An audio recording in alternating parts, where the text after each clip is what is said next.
안녕하세요 여러분, 오래간만에 뵙죠. 원래 제가 일주일에 하나씩 업로드를 하는데 저번 주에는 제가 업로드를 못했어요. 왜냐면 지금 이제 크리스마스 기간이어서 이제 크리스마스 방학이거든요. 윈터 브레이크 2주 동안. 그래서 저는 지금 이집트에 와 있고요. 이집트에서 이제 좀 여행도 좀 하고 그러느라고 이제 업로드를 못했는데, 오늘은 시간적인 여유가 좀 있어갖고 여러분들께 이제 중요한 이야기를 해드리려고 해요. 여러분들께 그 오늘의 토픽을 말하기 전에 궁금한 게 있는데, 캐나다에 오고 싶어하는, 이민을 하고 싶어하는 이유가 뭐예요? 제가 생각하기엔 캐나다는 살기 좋은 나라이기 때문에 오고 싶어하는 경우가 많을 텐데, 살기 좋은 나라라는 게 제 생각에는 복지가 잘 돼 있고, 그 다음에 삶이 여유롭고, 그렇기 때문에 날씨도 좋고, 캐나다는 그렇기 때문에 이제 오고 싶어하는 사람들이 많은 것 같아요. 그런데 여러분이 생각하는 그런 여유롭고 OT도 안 하고 야근도 안 하고 그런 삶을 살기 위해서는 캐나다 사회에 적응을 하고 캐나다 회사에서 일을 해야만 그런 삶을 누릴 수가 있어요. 근데 제가 이제 주위에 많은 한국 사람들을 보면은 캐나다에 살지만 한국과 똑같은 삶을 살고 있어요. 단지 나라만 캐나다로 바뀐 거죠. 근데 한국하고 똑같은 삶, 야근하고, 그 다음에 퇴근할 때 눈치 보고, 사장 눈치 보고, 그 다음에 오버타임 해도 돈 못 받고, 낮은 임금으로 그렇게 일을 하는 사람들이 굉장히 많아요. 그래서 어떻게 하면 그런 한국과 똑같은 삶을 살지 않고 캐나다인 같이, 현지인과 같이 여유로운 삶을 살 수 있는지 여러분들께 그 방법을, 그 루트를 소개해 드리려고 해요. 캐나다에 처음에 왔을 때 사람들이 가장 먼저 하는 일은 직업을 찾아야겠죠. 그런데 직업을 찾는 게 말처럼 쉽지가 않아요.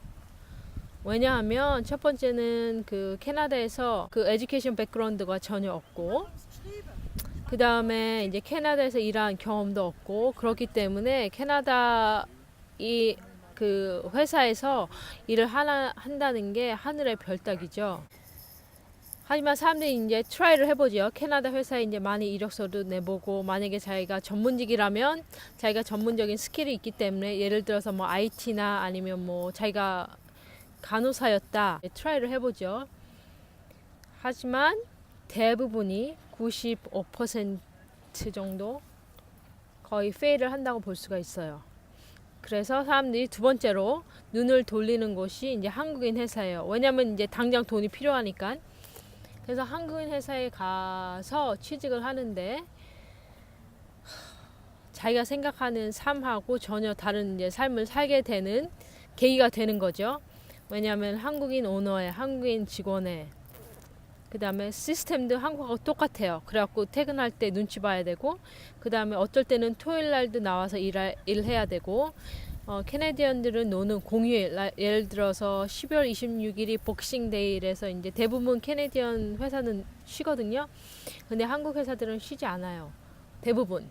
그래서 그런 날도 와서 일을 해야 되고, 그 다음에 휴가도 짧고, 캐나다의 휴가는 3주예요. 그런데 이제 한국인 회사에서 일을 하게 되면 2박 3일, 3박 4일 정도의 휴가를 대부분 받게 되죠. 그래서 자기가 생각했던 삶과 전혀 다른 삶을 살게 돼요. 게다가 렌트비 비싸죠. 그 다음에 자기가 받는 임금은 적죠. 그래서 한국보다 좀 더 질이 낮은 삶을 사는 경우가 많아요. 그래서 사람들이 실망을 하고, 그 다음에 일은 열심히 하지만 여유는 없고, 하지만 한국으로 돌아가고 싶지만 한국으로 돌아가지는 못하고, 그래서 만족하지 못하는 삶을 사는 경우가 많아요.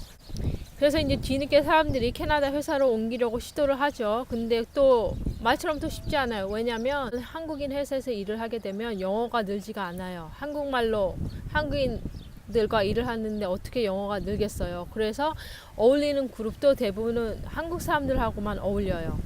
그럼 계속 한국말만 하게 되죠. 그래서 캐나다 사회에 캐나다인과 적응하는 거는 점점 멀어지게 되죠. 캐나다에서 사는 연도, 시간은 길어지지만 캐나다 사회하고는 점점 더 멀어지는 삶을 살게 돼요. 그래서 여러분들이 상상하는 그 삶과는 점점 더 멀어지고 딜레마에 빠지게 되죠. 그래서 저는 제가 지금 해드리고 싶은 말은 어떻게 하면 캐나다에 이민을 왔을 때 캐나다인들처럼 캐나다인들 같이 여유로운 삶을 살 수 있는가에 대해서 이제 소개를 해드리려고 해요. 가장 중요한 것은 첫 번째 이민을 왔을 때 아니면 이민을 고려하신다면 첫 5년은 자기 자신한테 투자를 해야 돼요. 투자를 하는 게 어떤 말이냐 하면 첫 번째는 캐나다에서 자기가 하고 싶은 일을 정한 다음에 그 회사에 그 자기 목표에 도달하기 위해서 학교에 다시 가야 해요. 칼리지나 유니버시티. 제가 말하는 건 꼭 4년제를 다닐 필요는 없어요. 뭐 1년짜리 칼리지가 됐던 뭐 4년짜리 뭐 대학교가 됐던 캐나다에서 교육을 받은 그 히스토리가 있어야지 캐나다의 회사에 들어갈 수 있는 기회가 훨씬 많아져요. 최소 인터뷰를 볼 수 있는 기회가 생겨요. 저 같은 경우는 이제 대학원까지 나왔지만 고등학교를 다시 들어가서 공부를 했어요. 늦은 나이에. 왜냐면은 캐나다는 이제 이민자를 위해서 어덜트 에듀케이션 센터라고 그 고등학교 과정을 공부할 수 있는 학교가 있어요. 교육청에서 제공하는. 그래서 저는 과학 과목, 물리, 생물, 화학 다 다시 고등학교 3학년 과정, 그레이드 12 과정을 다시 다 했고, 영어는 그레이드 10, 11, 12 과정을 다 다시 했어요. 우리나라로 말하면 고등학교 1, 2, 3학년 과정을 다시 한 거죠. 그 다음에 수학, 그레이드 12, 고3 수학을 다시 했어요. 그래서 그 크레딧 학점을 딴 후에 그 학점을 가지고 칼리지에 들어가서 공부를 해서 지금 교육청에서 일하고 있죠.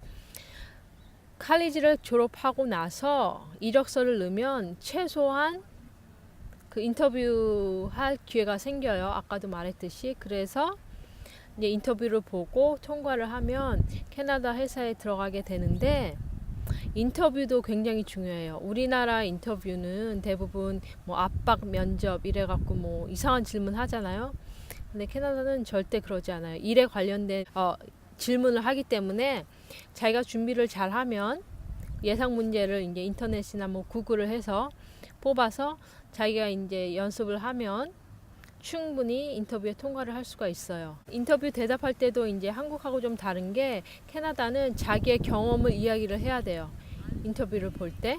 인터뷰에 관한 건 제가 자세히 다른 비디오로 다시 설명을 해드릴게요. 그래서 일단 캐나다 회사에, 캐나다 사회에 첫 발을 들여놓으면 그 다음부터는 굉장히 수월해요. 이직을 할 때도 캐나다 회사에 이직하기 쉽고, 그 다음부터는 정말 자기가 원하는 캐네디언 아니면 캐나다의 사회에서 자기가 꿈꾸던 삶을 살 수가 있게 돼요. 그래서 다시 이제 정리를 해서 말씀을 드리면, 캐나다에 이민을 하고 싶거나 캐나다에 이민을 하신 분들도 처음에 5년은 자기 자신한테 투자를 해라. 영어 실력을 늘리고 학교에 다시 가서 그 캐네디언 그 에듀케이션 백그라운드를 만들어라. 그 다음에 캐나다 회사에 어플라이를 해서 캐나다 회사에서 일을 해라. 절대 한국인 회사에 가서 일을 해서 그 한국 사회에 그 머무르지 말기를 바랍니다.